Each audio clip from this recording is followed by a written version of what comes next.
예배에 참석해서 함께 하나님의 말씀을 듣고 전하는 우리 모두 위에 하나님의 크신 은혜와 사랑이 함께 하시기를 주님의 이름으로 축원합니다. 오늘 본문 속에서 제목을 버림받은 예수님, 이런 제목을 붙여 보았습니다. 예수님은 버림받았어요. 누구에게? 하늘 아버지께 버림받으신 분이십니다. 우리나라 같은 경우는 1950년 한국전쟁이 시작된 이후 지금까지도 해외로 수많은 고아라고 표현해야 될까요? 한국전쟁 때는 고아가 맞습니다. 부모님이 다 돌아가셨기 때문에. 그러나 80년, 90년 지금까지도 계속해서 어린 아기들을 해외로 입양시키고 있어요. 종종 그들이 고국에 들어와서 부모를 찾는다는 이야기가 들려지고, 그들이 성장해 오면서 유럽에서 미국에서 번듯한 한 사회의 일원으로 자리를 잡기는 했지만 그들의 마음속에 늘 한 가지 의문을 있다는 거죠. 왜 우리 부모는 나를 버렸을까? 왜 나는 한국의 사람인데, 한국에서 태어났는데 왜 나는 유럽에서, 왜 나는 미국에서 여기서 이렇게 자라왔을까? 그 의문을 품는다는 거예요. 그래서 그 의문, 왜 나를 버리셨나요? 그것을 확인할 목적으로 고국을 찾아오는 사람들의 이야기를 우리가 종종 들을 때마다 마음이 아픕니다. 또 형제들에게 버려지는 사람도 있어요. 누굽니까? 야곱의 12아들이 있었는데 11번째 아들이었던 요셉이 형들에 의해서 버려지잖아요. 인신매매를 당해요. 인신매매? 예. 애굽으로 내려가는 상인들에게 노예로, 종으로 동생을 팔아버렸어요. 형들에게 버림받았다라고 하는 이 상처는 엄청나게 오래 갔어요. 그리고 후에 요셉이 애굽의 총리가 된 후에 형들을 만났을 때 형들은 요셉 옆에서 마치 쥐가 고양이 앞에 눈치 살살 보듯이 늘 두려움에 떱니다. 요셉이 아무리 내가 형들을 용서했다고 이야기하지만 형들은 용서를 받아들이지 못해요. 그러다 어떤 일이 벌어집니까? 아버지 야곱이 죽었습니다. 장례가 끝났습니다. 10명의 형들이 요셉 앞에 무릎을 꿇고 또 잘못했다고 사죄를 합니다. 이 버림받았다라고 하는 상처, 요셉도 애굽에 가서 성장하는 과정 속에서 10년은 보디발 장군 가정에서 종로로 됐고 노예로 살았고, 그리고 3년은 감옥에 가서 지냈고, 얼마나 인생을 뒤집어 봤겠습니까? 나는 왜 여기 와서 이렇게 노예로, 종으로 살아가고 있는가? 애굽의 노예 시장에 서 있던 요셉을 보디발 장군 집에서 돈을 주고 사갔고, 나는 도대체 왜 아버지 집에서 자라지 못하고 여기 와서 이렇게 지내고 있을까? 형들에 대한 미움, 분노가 얼마나 컸는지 몰라요. 우리에게도 이런 상처가 있을 수 있습니다. 누구에게도 말할 수 없는, 누구에게도 이야기할 수 없는 부모로부터 상처를 입고 또 형제들로부터 상처를 입고, 요즘 우리 사회를 뒤흔들어 놨던 학교폭력, 친구들에게 집단 왕따를 당하고 폭행을 당하고, 그래서 수십 년이 지나도 여전히 그 아픔의 상처를 극복하지 못한 채 살아가고 있는 우리의 이웃들이 있는 거예요. 교회 안에서도 마찬가지지요. 교회는 분명 예수를 그리스도로 영접한 성도들의 모임, 신앙적인 공동체, 영적인 가족이라고 이야기를 하는데, 이 영적인 공동체인 교회 안에서도 상처를 주고 상처를 받는 일들이 있어요.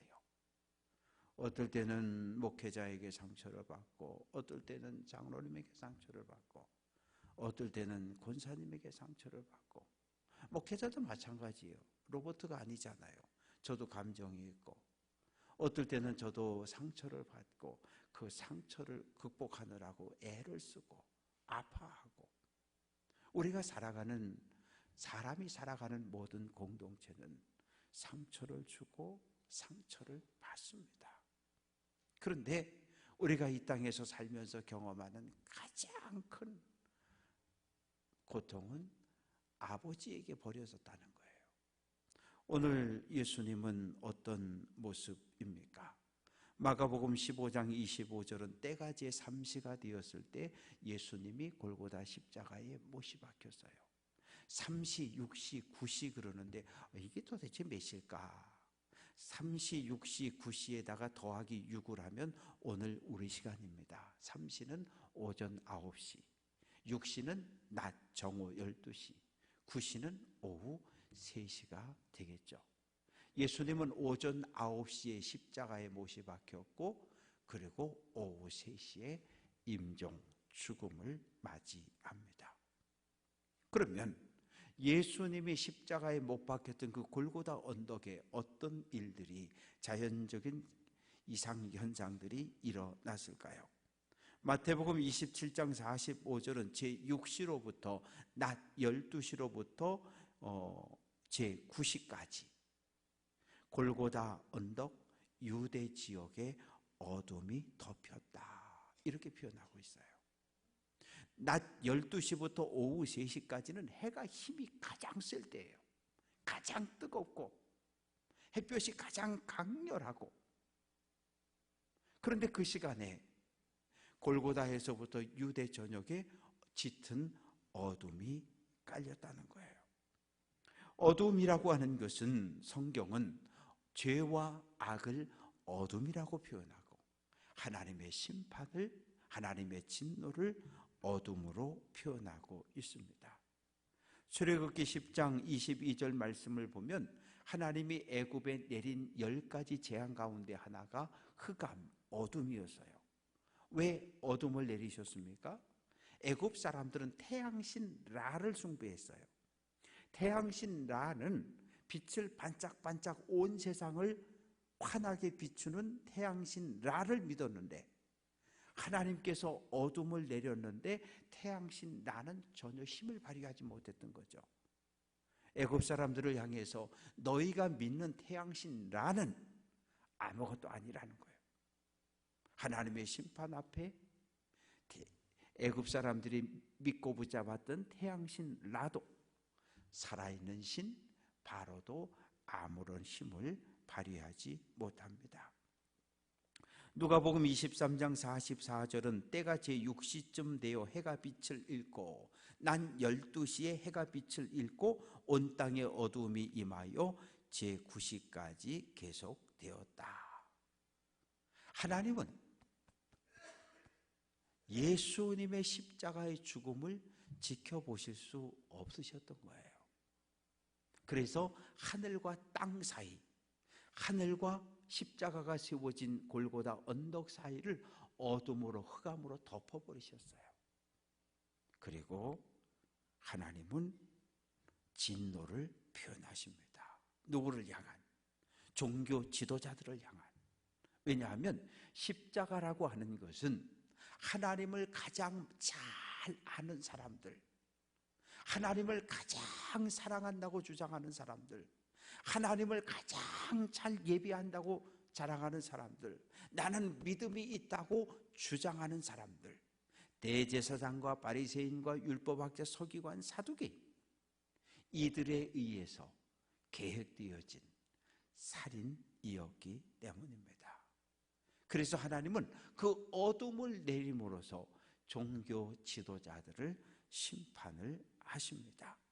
그런데 주후 52년 그리스 역사가 탈루스는 예수님의 십자가 처형과 관련해서 이런 기록을 남겼습니다.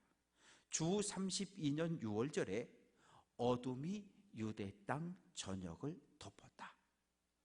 우리도 이 땅에서 밝은 대낮에 해가 갑자기 사라지는 경우가 있잖아요. 어떤 경우입니까? 일식, 지구와 달과 해.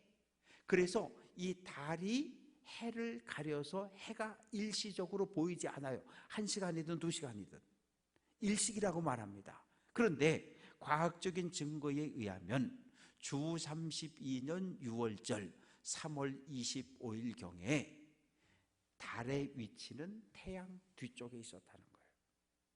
개기일식이 일어나려면 지구가 있고 달이 있고 태양이 있어야 되는데 달의 위치가 지구, 태양 그 뒤에 달이 위치했기 때문에 개기일식에 의한 어둠이 아니라 특별한 초자연적인 현상이었다, 이렇게 기록을 합니다. 기독교 역사가였던 터툴리안이라고 하는 사람이 있는데 로마 정부가 기록해 놓았던 정부의 공식 문서를 열람을 했어요. 그리고 그 후에 변명이라고 하는 예수 그리스도를 변증하는 그런 책을 썼는데 이렇게 썼습니다. 정오에 큰 어둠이 임했다. 이것이 그리스도와 관련하여 예언되었다는 사실을 몰랐던 사람들은 일식이라고 생각했다. 어떤 사람들은 어둠의 원인을 몰랐기 때문에 아예 어둠이 임했던 사실 자체를 부인하기도 했다. 로마 역사 속에, 로마 정부의 공식 문서 속에 유대 지역에 어둠이 임했다라고 하는 분명한 기록이 남아 있습니다. 오전 9시에 못이 박혔고 시간이 점점 흘러가면서 예수님이 경험해야 할 고통은 점점 커집니다. 6시간이 지났고 뜨겁고 46절 제9시쯤 되어 예수께서 크게 소리질러 이르시되 엘리 엘리 라마 사박다니. 엘리 엘리 이렇게 부르는 것을 밑에서 사람들이 듣다 보니까 예수가 엘리야를 부르나? 예수가 엘리야를 부르나 보다. 왜냐하면 이스라엘 사람들, 유대인들은 죽음을 보지 않고 하늘로 올라간 사람들을 기억하고 있는 거예요. 누굽니까? 대표적으로 모세 그리고 엘리야입니다. 그래서 예수님이 변화산에 올라가셨을 때 베드로, 야고보, 요한이 따라갔는데 베드로, 야고보, 요한이 눈을 딱 떠서 보니까 누가 있는 거예요? 예수님과 모세와 엘리야가 서로 대화하고 있는 걸 보았다고 그러잖아요.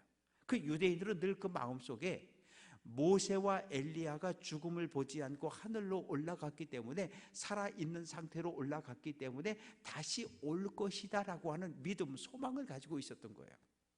그러니까 예수님이 엘리 엘리 라마 사박다니 외치셨는데 멀리서 듣던 사람들은 야, 저 예수가 엘리야를 부른다, 엘리야를 부른다, 엘리야가 와서 구원하나 한번 지켜보자, 이렇게 말하는 사람들이 있었습니다. 엘리 엘리 라마 사박다니, 나의 하나님 나의 하나님 어찌하여 나를 버리셨나이까. 왜 나를 버렸냐고 하나님께 지금 묻고 있는 거예요. 예수님은 그동안 하나님을 아버지라고 불렀어요. 하늘 아버지와 나는 하나다. 하늘 아버지께서 일하시니까 나도 일한다. 아버지라고 불렀는데 왜 지금 여기에서는 아버지라고 부르지 않고 하나님이라고 표현하고 있을까요? 예수님은 지금 죄인의 신분입니다.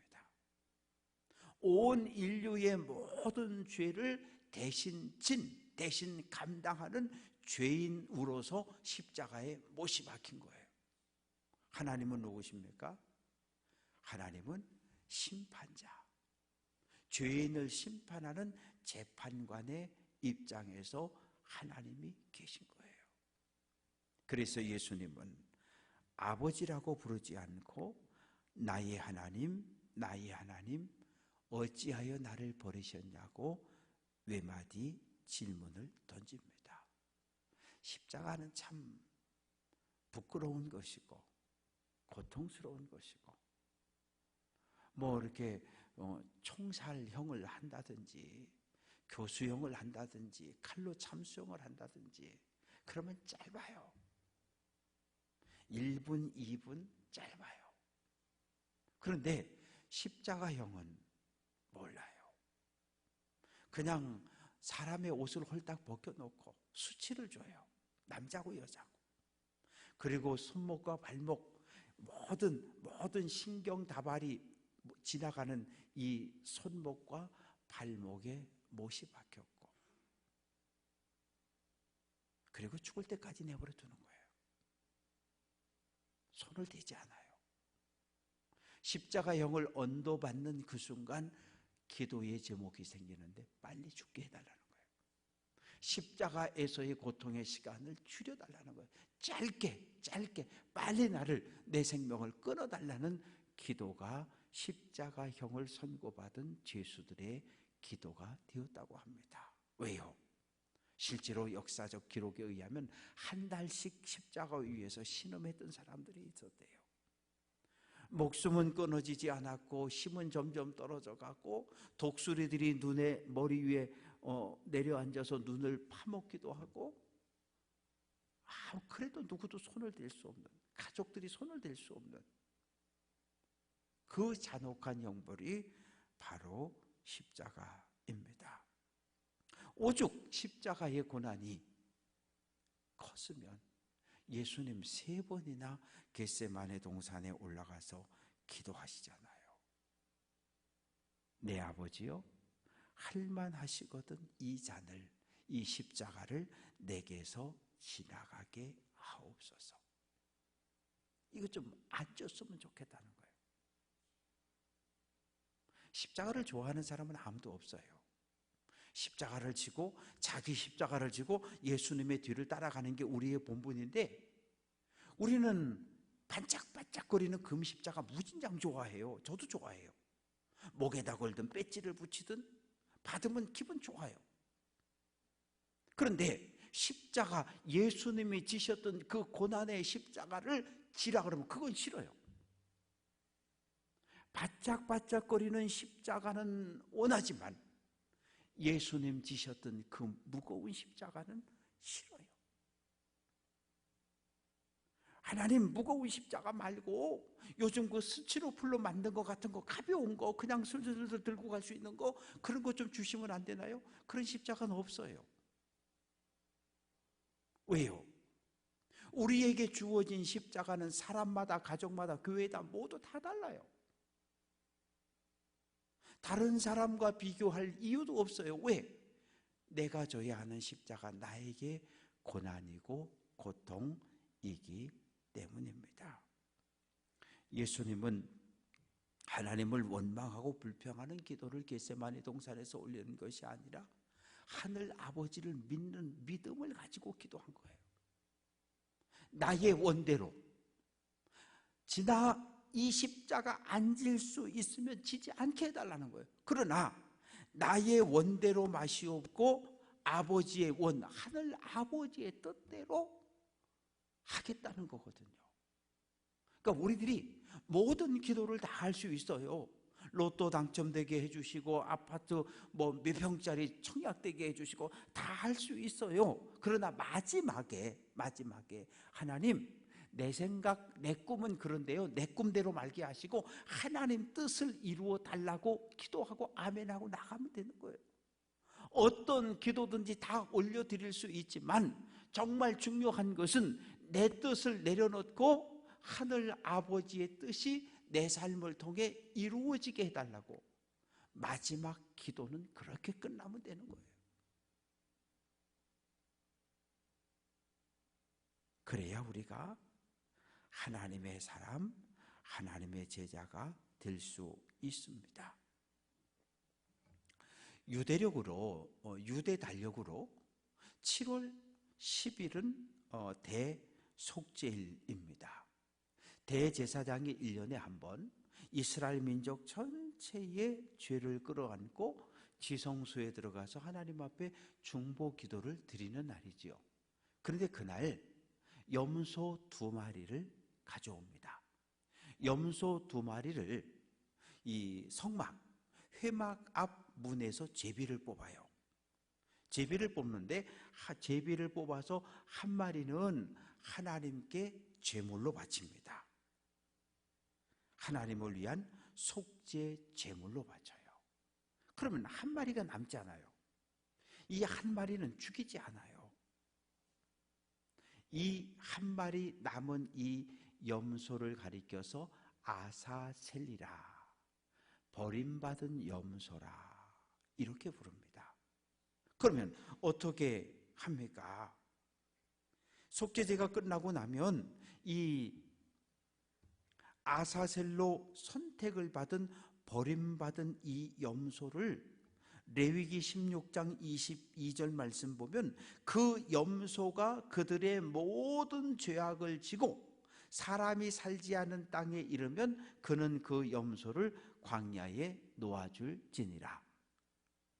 두 마리 염소 가운데 한 마리는 속죄 제물로 하나님께 바쳤어요. 살아남은 그 염소는 아사셀, 버림받은 염소, 그래서 광야로 끌고 가는 거예요. 사람이 전혀 살지 않은 광야로 끌고 가는 거예요. 끌고 가서 그냥 풀어놓는 거예요. 풀어놓고 오는 거예요. 그러면 그 염소를 살라고 풀어준 겁니까? 죽으라고 풀어주는 겁니까? 죽으라고 풀어주는 거예요. 이스라엘 민족의 모든 죄를 그 염소가 또 안고 사람이 살지 않은 광야에 가서 혼자 헤매다가 목말라 죽든지 굶어 죽든지 죽으라고 보내는 염소를 아사셀이라고 불렀습니다. 오늘 예수님은 아사셀이셔요. 버림받은 염소. 누구 때문에? 우리의 모든 온 인류의, 나의 죄, 우리의 죄, 그리고 온 인류의 죄를 예수님 아사셀이 또 안고 어디에? 십자가라고 하는 광야에서 못 박혀 죽으신 거예요.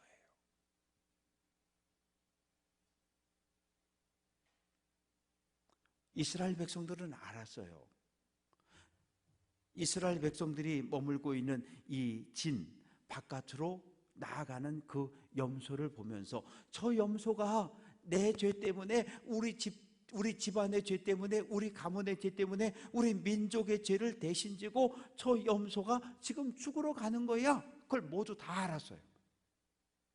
그래서 죄에 대한 두려움, 죄에 대한 무서움. 왜? 내가 지은 죄 때문에 저 아사셀 염소가 광야에 나가서 죽는다는 사실을 알았습니다.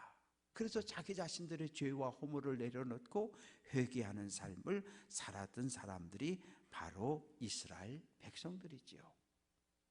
그러나 문제는 양이든 황소든 염소든 그 피 가지고는 우리의 죄를 완전히 해결할 수 없다는 거예요. 히브리서 10장 4절 이는 황소와 염소의 피가 능히 죄를 없이 하지 못한다. 에이, 때렸어요. 팔이 뚝 부러졌습니다. 그러면 어떻게 해요? 양을 한 마리 들고 끌고 가가지고 제사장님 제가 김 집사님 꽝 때렸는데 팔이 뚝 부러졌습니다. 제가 죄를 지었습니다. 용서해 주세요. 잘못했습니다. 양을 끌고 가면 양의 두 뿔 사이에 손을 얹으면 제사장이 이용호의 폭행죄가 이 양에게 전가되었습니다. 그러면 그 순간 저는 이제 나 죄 없어. 사람을 때려서 팔을 뿌리겼는데 이제 내 죄는 없어. 그리고 난 집으로 돌아가고 이 양은 폭력을 행사한 그 죄값을 대신 지고 이 양이 죽는 거거든요. 그런데 한 번 죄를 지을 때마다 양 한 마리가, 또 내가 죄를 지을 때마다 소 한 마리가, 또 내가 죄를 지을 때마다 비둘기 두 마리가 죽어야 하는 거예요. 왜? 짐승의 피는 딱 하나의 죄만 해결할 수 있어요. 근데 우리가 전과가 심하잖아요. 전과 1번은 아무도 없어요. 전과 수백 번, 수천 번 이 셀 수도 없어요. 그렇게 많은 죄를 우리가 짓고 살아가는데 만약 우리가 지은 죄를 하나하나 끄집어낼 때마다 소 한 마리, 염소 한 마리, 양 한 마리 갖다 바쳤으면 집이 다 절단났겠죠. 살림이 남아나지가 않을 거예요. 그래서 이 문제를 단 한 번에 완벽하게 해결하신 분이 있는데 예수님이십니다. 갈라디아서 1장 4절 그리스도께서 하나님 곧 우리 아버지의 뜻에 따라 이 악한 세대에서 우리를 건지시려고 우리 죄를 대속하기 위하여 자기 몸을 주셨다. 우리 죄 문제를 해결하기 위해서 하나님의 명령에 순종해서 십자가에 죽으셨다고 분명하게 말하고 있습니다. 오늘 48절 말씀 보면 이 십자가 아래에 있던 사람들의 반응을 볼까요? 한 사람이 달려가서 해면을 가져다가, 이 해면이라고 하는 것은 액체를 빨아들이는 특성, 요즘 말로 하면 스펀지 같은 거예요.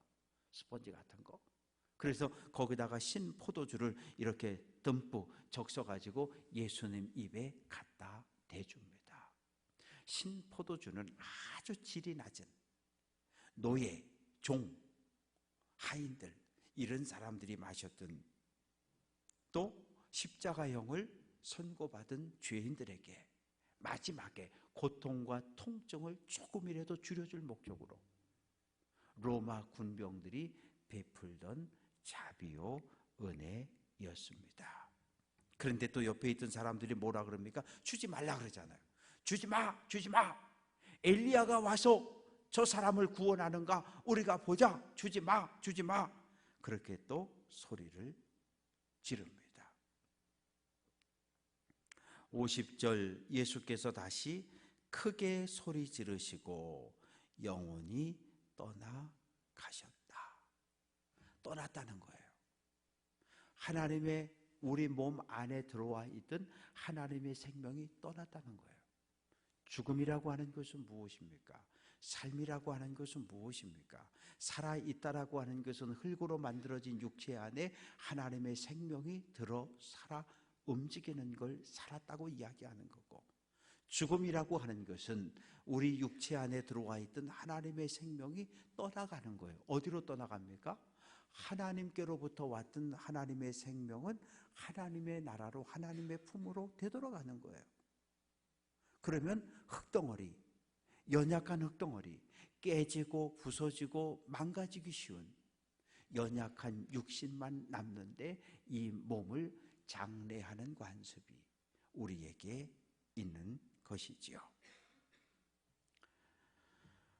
예수님은 십자가에 달렸고 하늘 아버지께 버림을 받았고 마지막 있는 힘을 다해서 엘리 엘리 라마 사박다니, 나의 하나님 나의 하나님 어찌하여 나를 버리셨나이까 토해냅니다. 믿음의 길을 걸어가면서 부활절을 앞두고 고난주간 한 주간을 걸어가면서 우리는 어떤 생각들을 하면서 지내고 계신지요? 십자가에서 마지막 외치셨던 그 외침, 어찌 보면 예수님의 유언과 같은 말씀입니다. 아무리 자식이 못됐어도 부모가 임종하기 전에 부탁하는 건 웬만하면 지키잖아요. 오늘 예수님 십자가에서 우리에게 주시는 7가지 말씀, 한 말씀 한 말씀을 우리 마음판에 새기고 이 말씀을 우리 가정에, 교회에 적용하고 또한 사랑하는 자녀들을 위해서 기도할 수 있는 한 주간을 살았으면 좋겠습니다. 그리고 고난주간을 보내면서 우리는 좀 버리는 훈련을 해야 해요. 자꾸 좀 버려야 됩니다. 자꾸 버려야 돼요. 불신앙도 버리고 불순종도 버리고 욕심도 탐욕도 버려야 돼요. 자꾸 버리고 내려놓고, 그리고 하나님의 말씀, 생명의 말씀을 붙잡고 깨어 기도함으로 하나님의 뜻을 깨닫고 하나님의 뜻에 순종하며 믿음의 길을 잘 달려서 돌아오는 주일 부활하신 예수님을 만날 수 있는 귀한 은혜가 우리 모두에게 함께하기를 주님의 이름으로 축원합니다.